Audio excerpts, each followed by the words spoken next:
Welcome to రుచి చూడు. గోదావరి రుచుల్లో భాగంగా ఈరోజు నర్సాపురం పక్కనే ఉన్న చిన్నమామిడిపల్లి గ్రామానికి వచ్చేసామండి. మరి ఇక్కడ ఉంటున్న రజనీ గారు మన ఇన్వైట్ చేశారు గోదావరి రుచులను మనకు పరిచయం చేసేస్తా అని చెప్పి. మరి రజనీ గారిని పరిచయం చేసుకొని ఆవిడ మనకు పరిచయం చేయబోయే ఈ గోదావరి రుచులేంటో తెలుసుకుందాం రండి.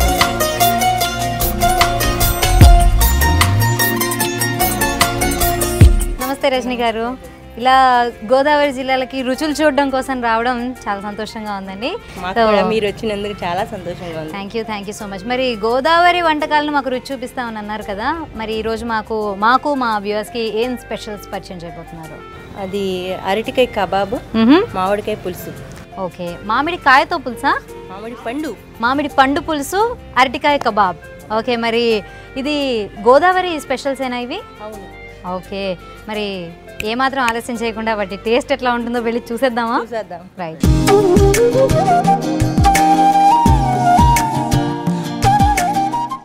మరి రజనీ గారు రెండు అద్భుతమైన ఐటమ్స్ పేర్లు చెప్పారు. మరి ఆ రెండిట్లో ముందుగా ఏది పరిచయం చేయబోతున్నారు? అరటికాయ కబాబ్. అరటికాయ కబాబ్.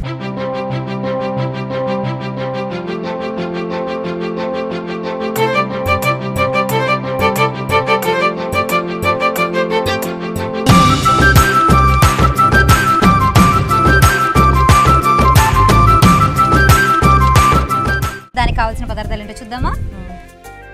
అరటికాయలు, ధనియాలు, జీలకర్ర పొడి, అల్లము, వెల్లుల్లిపాయి, శనగపిండి, ఉప్పు, కార్న్ఫ్లోర్, పచ్చిమిర్చి, ఉల్లిపాయలు, కొత్తిమీర, పుదీనా, ఆయిల్. మరి అరటికాయ కబాబ్కి కావాల్సిన పదార్థాలు ఏంటో చూసాం కదా. దాని తయారీ విధానానికి వెళ్లే ముందు అసలు మీ గురించి తెలుసుకుందాం. రజనీ గారు ఏం చేస్తూ ఉంటారు? నేను హౌస్ వైఫ్. ఓకే, ప్రాపర్ ఇక్కడేనా? ఇక్కడే. పెళ్ళికి ముందర తర్వాత కూడా? ఓకే, సో ఎలా అనిపిస్తూ ఉంటుంది ఈ గోదావరి ప్రాంతంలో ఉండటం? చాలా హ్యాపీగా ఉంటుంది. ఇక్కడ ఉన్నంత నేచర్ వేరే సిటీస్లో కానీ ఇంకెక్కడ ఉండదు. కరెక్టే. సో ఎప్పుడైనా సిటీస్కి వెళ్తూ ఉంటారా చేంజ్ కోసం? వెళ్తూ ఉంటాం. అక్కడ వెళ్ళి వచ్చేటప్పటికి మనం చాలా సఫర్ అయిపోతూ ఉంటాం. సో ప్రిపరేషన్లోకి వెళ్ళిపోదామా? రైట్, ముందుగా ఏం చేయాలంటారు? బౌల్ తీసుకుందాం. ఓకే, ఇప్పుడు అరటికాయలు ఇవి ఉడకపెట్టుకున్న అరటికాయలండి. ఓకే, అరటికాయలని నార్మల్గానే ఉడికించారా? ఉప్పు నీటిలో కానీ? ఏం కాదు, ఉత్తి. ఓకే, మామూలుగా సగానికి తరిగి అంటే చెక్కు తీసి సగానికి తరిగి ఉడికించారు. ఉడికించిన అరటికాయలని తీసుకున్నారు ప్రస్తుతానికి. ఓకే, ఎన్ని? ఇవి తొక్క తీసుకోవాలి. ఓకే ఓకే, ఉడికించేటప్పుడు తీయలేదు, ఇప్పుడు తీయాలి. ఓకే, తీసేద్దామా? బాగా ఉడికిపోయిన తర్వాత ఆటోమేటిక్గా వచ్చేస్తుందండి చెక్కు, సో ఈజీగా తీసేసేయచ్చు. సో దీన్ని అరటి పండుతో కూడా ఎప్పుడేం చేస్తారా? ఎందుకంటే చూస్తూ ఉంటే మనకు అరటి పండు లాగానే అనిపిస్తుంది కదా అరటికాయ ఉడికించిన తర్వాత. అరటి పండుతో చేసే వేరే ఐటమ్ ఉంటుందండి. ఓకే, ఇలాగా కట్లెట్ చేయలేము. అది ఓకే, ఇలాగా క్రష్ చేసుకోవాలన్నమాట. ఓకే, బాగా అంటే కుక్కర్లో ఉడికించారా? కుక్కర్లో ఉడికించి అంటే ఎన్ని విజిల్స్ దాకా రావాలి? ఇంచుమించు ఒక 4-5 విజిల్స్ రావాలి. 4-5 విజిల్స్ దాకా రావాలి, లేకపోతే 2-3 అన్నా రావచ్చు.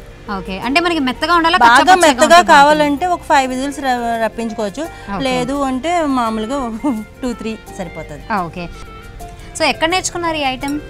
మా అమ్మగారి దగ్గర నుంచి. అమ్మగారి దగ్గర నేర్చుకున్నాను. కానీ కబాబ్స్ అనగానే మనం జనరల్గా సిటీస్లో అక్కడ ఎక్కువగా చూస్తూ ఉంటాం కదా, ఇలా పల్లెటూరుల దగ్గరకు వచ్చేసరికల్లా మనకి ఎక్కువ బజ్జీలు లేకపోతే వడలు ఇలాంటివి ఎక్కువగా తెలుస్తాయి. మనం కబాబ్స్ అంటే ఎన్వీస్ లోనే చేసుకుంటారు, మరి వెజిటేరియన్స్ అలా చేసుకోలేరు కదా. అందుకని వెజిటేరియన్స్ వాళ్ళు ఇలా కాయగూరలతో, వెజిటేబుల్స్తో, అలాగే ఆకుకూరలతో, అన్ని రకాలతో చేసుకుంటూ ఉంటారు అనమాట. రైట్. సో వెజిటేరియన్ తినే వాళ్ళకి కూడా బోల్డ్ రకాలు ఉన్నాయండి. మనం కొంచెం కాన్సన్ట్రేట్ చేయాలంటే. అయితే సేమ్ రెసిపీని మనం మిగతా దుంపకూరలతో కూడా ట్రై చేయొచ్చా? ట్రై చేసుకోవచ్చు. ఓకే, ఆలూతో కానీ? ఆలూతో చేసుకోవచ్చు. ఆలూతో అంటే వేరే ఐటమ్ కూడా కలుపుకోవాలి ఇందులో. ఓకే, బంగాళదుంపతో అయితే కనుక ఇంకో ఐటమ్, అదే అరటికాయకి అయితే అక్కర్లేదంటారు. ఇది ఈ టైప్లో చామదుంప కూడా చేసుకోవచ్చు. రైట్, చామగడ్డ కబాబ్స్ కూడా చేసుకోవచ్చు అండి. సో ట్రై చేద్దాం ఎలా ఉంటుందో. ఓకే, మెత్తగా మ్యాష్ చేసేసారు కదా, దీన్ని నెక్స్ట్ ఇంకా ఇప్పుడు ఇందులో ధనియాల పొడి. ఓకే, ధనియాలు, జీలకర్రని చక్కగా ఫైన్గా పౌడర్ చేసుకున్నారండి. ఆ పొడిని కూడా ఇందులో యాడ్ చేసేస్తున్నారు. ఓకే, ఒక్కొక్క టేబుల్ స్పూన్ లాగా తీసుకోవచ్చు. అల్లము, వెల్లుల్లిపాయ. ఓకే, అల్లము, వెల్లుల్లిపాయని కూడా సన్నగా తరిగి చిన్న చిన్న ముక్కల్లాగా తయారు చేసుకున్నారు కదా, దీన్ని కూడా ఈ అరటికాయ పేస్ట్లో వేసేసుకోవాలి. ఇది కార్న్ ఫ్లోర్. ఓకే, కార్న్ఫ్లోర్ ఏంటంటే మనకి బైండింగ్కి కూడా ఉపయోగపడుతుంది, ప్లస్ ఏంటంటే టేస్ట్ కూడా మనకి క్రిస్పీనెస్ కావాలి అనుకుంటే కూడా కార్న్ఫ్లోర్ యాడ్ చేసుకోవచ్చు అండి. లేకపోతే ఒక్కసారి పలచబడిపోయిన తర్వాత దాన్ని గట్టిగా చిక్కగా చేయడం కోసం కూడా కార్న్ఫ్లోర్ని యూజ్ చేయొచ్చు. ఇది బేసిన్ కదా, ఓకే. శనగపిండి కూడా యాడ్ చేస్తున్నారు. మొత్తం వేసేసుకోవచ్చా? మొత్తం వేసేసుకో. ఓకే. ఉల్లిపాయ ముక్కలు, ఓకే. సో శనగపిండి కూడా వేసేసుకున్నామండి. తర్వాత ఉల్లిపాయ ముక్కలు వేసుకుంటున్నాము. ఓకే. సన్నగా చాప్ చేసుకున్న ఆనియన్స్ని కూడా యాడ్ చేసుకోవాలి. రైట్. అంటే దీన్ని కొలతల్లో ఏం అక్కర్లేదు కదండి, మామూలుగా అందాజగా వేసుకోవచ్చు కదా, కావాలంటే అంత వేసుకుంటాం. ఓకే. సో ఇవన్నీ కూడా యాడ్ చేసేసుకున్నాము చక్కగా. తర్వాత కొత్తిమీర, పుదీనా అండ్ కరివేపాకు కదా, దీన్ని కూడా చక్కగా చిన్న చిన్నగా ముక్కల్లాగా చేసుకున్నారు, తురుముకున్నారు. దాన్ని కూడా కొంచెం యాడ్ చేసేసుకుందాం పైనుంచి.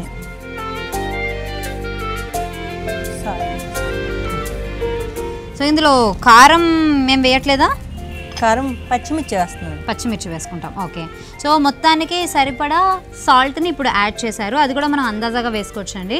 నెక్స్ట్ పచ్చిమిరపకాయలు ఏంటంటే మరీ సన్నగా పొడుగ్గా కాకుండా రౌండ్గా చిన్న చిన్నగా కట్ చేసుకున్నారు. సో ఇవి కూడా దీనిలో కలిపేసేసుకోవచ్చు. చేతితో కలిపేస్తారా?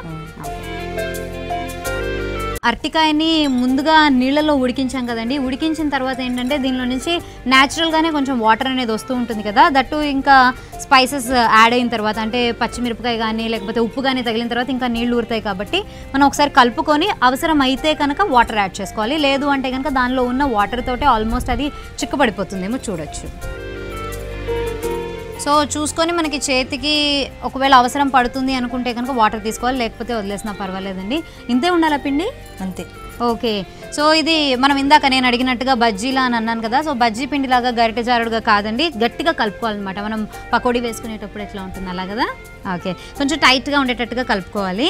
అన్నీ కలిపేసిన తర్వాత మనకి మిశ్రమం ఈ విధంగా వచ్చేసిందండి. సో బేసిక్లీ ఏంటంటే మనం ఏమేమైతే ఇంగ్రీడియంట్స్ తీసుకున్నామో అన్నిటినీ ఇందులో యాడ్ చేసేసుకున్నామండి.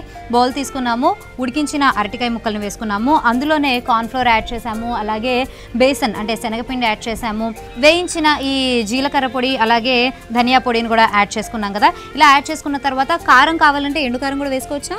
ఓకే. ఎండుకారం కావాలంటే ఎండుకారం వేసుకోవచ్చు, లేదు అంటే కనుక పచ్చిమిరపకాయలు యాడ్ చేసాము, అలాగే సాల్ట్ కూడా యాడ్ చేసాము, కొంచెం కొత్తిమీర, పుదీనా అలాగే కరివేపాకు కూడా చక్కగా సన్నగా తరుక్కొని వేసేసుకున్నాము, అండ్ ఉల్లిపాయలు కూడా ఇందులో సన్నగా చాప్ చేసుకొని వేసేసుకున్నాము.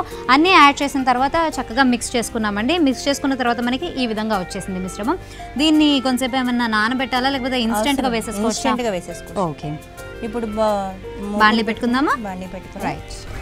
నూనె వేసుకున్నాం. ఓకే. సో ఎక్కువసేపు అది నానక్కర్లేదు అంటున్నారు కాబట్టి మనం కావాలనుకుంటే ముందుగానే నూనె పెట్టేసేసుకొని ప్రిపరేషన్ తర్వాత అయినా స్టార్ట్ చేసుకోవచ్చు కదా, ఈ పిండి తడుపుకోవడం అదంతా కూడా. ఓకే. మీరు హౌస్ వైఫ్ అన్నారు, మరి మీ పిల్లల గురించి ఏం చెప్పలేదు? నాకు 2 అమ్మాయిలండి. ఒక పాప ఏమో 9th లోకి వచ్చింది, ఇంకో పాప ఏమో 6th లోకి వచ్చింది. ఓకే. సో బాగా చదువుతారా, అల్లరి బాగా చేస్తారా? 2. ఓకే. మీ హస్బెండ్ ఏం చేస్తారు? మా హస్బెండ్ మహా టీవీ రిపోర్టర్ అండి. ఓకే. సో డీప్ ఫ్రైకి సరిపడా ఆయిల్ వేసుకోవాలా దీన్ని? వేసేయాలి. ఓకే. ఇప్పుడు డీప్ ఫ్రై ఐటమ్ కాబట్టి డీప్ ఫ్రైకి సరిగ్గా సరిపడా ఐటమ్ వేసుకోవాలి. సో ఇప్పుడు కబాబ్స్ చేసుకుంటాం కాబట్టి అవి మునిగేంత వరకు మనకి ఆయిల్ కావాలి కాబట్టి ఆ లెవెల్ వరకు మనం ఆయిల్ యాడ్ చేసుకున్నామండి. సో ఆయిల్ హీట్ ఎక్కడానికి కొంచెం టైం పడుతుంది కదా, వెయిట్ చేద్దాం. నూనె వేడెక్కే లోపల మనం కబాబ్స్ చేసుకుని రెడీగా ఉంచుకుందాం. ఓకే. సో ఎలా చేస్తారో చూడాలండి, లేకపోతే నేను కూడా నాకు తెలుసుంటే కనుక మీకు హెల్ప్ చేస్తుండేదాన్ని. అంటే ఒక్కొక్కళ్ళు ఒక్కో విధంగా చేసుకుంటారు, ఒక్కొక్కళ్ళు ఏమో రౌండ్గా చేసుకుంటారు, అంటే పిల్లలకి నచ్చే విధంగా ఎలాగ నాకు కావాలంటే అలా చేసుకుంటారు అనమాట. ఓకే. ఆయిల్ మనం సిమ్లో ఉంచాలా లేకపోతే మీడియం ఫ్లేమ్లోనా హైలో పెట్టాలా? అంటే మరీ ఎక్కువ హీట్ ఎక్కకూడదు, అప్పుడు వేయగానే మాడిపోతాయి అనమాట. ఓకే. ఓకే. ఓకే. తక్కువ ఫ్లేమ్ మీద వేపుకుంటే అప్పుడు మనకి బాగా లైట్ బ్రౌనిష్ కలర్ లో వచ్చి బాగుంటాయి క్రిస్పీగా. ఓకే. లోపల కూడా ఉడుకుతుంది అనమాట. రైట్. ఫుల్గా పెట్టుకుంటే మనకి లోపల ఉడకదు, తొందరగా మాడిపోతాయి, లోపల బాగా ఉడకదు కాబట్టి. ఓకే. సో చేసేస్తాను. కావాలంటే మనం దీన్ని ఒక బుల్లెట్ షేప్లో కూడా తయారు చేసుకోవచ్చు కదా. ఓకే. ఎవరు ఎలా కావాలన్నా చేసుకోవచ్చు. ఓకే. అంటే కొత్త ఇలాగే చెయ్యాలేమో. చిన్నపిల్లలు అయితే దీన్ని బొమ్మ షేప్ లో కూడా చేసుకుంటారు. ఓకే. మౌల్డ్స్ ఉంటే కనుక మౌల్డ్స్ లో కూడా చేసుకోవచ్చు మనము. నూనె కూడా చక్కగా కాగినట్టుంది కదండి, ఇంకా వేసేసుకుందామా మనం? ఓకే. సో ఇది రౌండ్గా వేసుకుంటే కనుక ఇది గారెలాగా లేకపోతే వడలాగా అనుకోవచ్చు, కావాలంటే బుల్లెట్ షేప్లో వేసుకుంటే కనుక కబాబ్ అని చెప్పేసి అనుకోవచ్చు. మనకు కావాల్సిన పేరు పెట్టుకోవచ్చు అండి.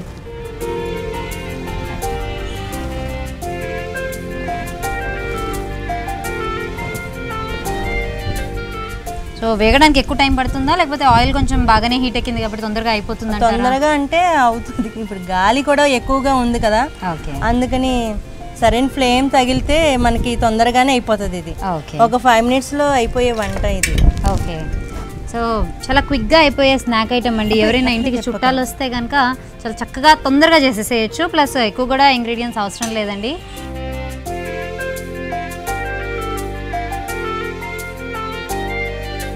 ఓకే, కలర్ కూడా మనకి గోల్డెన్ బ్రౌన్ వచ్చేసింది కదండి. అవును. సో ఇంకా తీసేసుకోవచ్చు అంటారా? తీసేసుకోవచ్చు. సో ఆయిల్ కొంచెం డీప్ ఫ్రై చేసాం కాబట్టి ఆయిల్ అనేది అబ్జర్వ్ చేయాలి కదా. సో ప్రస్తుతానికి మనం టిష్యూస్లోకి తీసేసుకుందాము.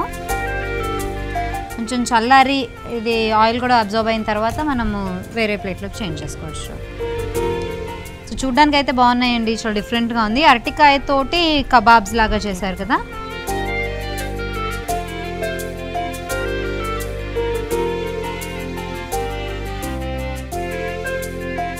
అరటికాయ కబాబ్స్ రెడీ. దీని టేస్ట్ ఎలా ఉందో ఒకసారి చూసి చెప్పండి. తప్పకుండా అండి.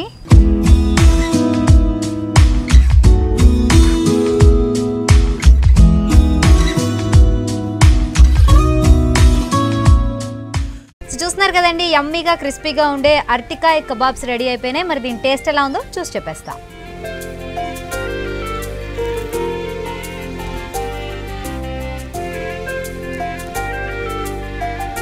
చాలా టేస్టీగా ఉందండి, చక్కగా కరకరలాడుతూ. ఇందులో అల్లం వెల్లుల్లి కూడా వేయడం వలన ఏంటంటే మనకి ఆ ఘాటు కూడా తెలుస్తుంది. ప్లస్ మనకి ఇది అరటికాయ బజ్జీ అని చెప్పి మనం చెప్పుకుంటే తప్ప అరటికాయ అన్నట్టుగా తెలియట్లేదు. అంతే కొంతమంది ఏంటంటే అరటికాయ కూరలాగా లేదంటే పులుసులో వేస్తే కనుక ఇష్టపడరు కదా, అలాంటి వాళ్ళకి ఇలా పెడితే కనుక చాలా చక్కగా ఉంటుందండి. ప్లస్ డీప్ ఫ్రై ఐటమ్ కాబట్టి కొంచెం అవాయిడ్ చేయొచ్చు. బట్ చక్కటి స్నాక్ ఐటమ్ లాగా తొందరగా ఫినిష్ అయిపోయే రెసిపీ లాగా అయితే కనుక ఇది చాలా టేస్టీగా ఉంది. ప్లస్ ఏంటంటే అరటికాయ, అరటి పువ్వు ఇవంతా కూడా మనకి గోదావరి సైడ్ స్పెషల్ కాబట్టి ఇలాంటి ఒక ఐటెంని తప్పకుండా టేస్ట్ చేయాల్సిందేనండి.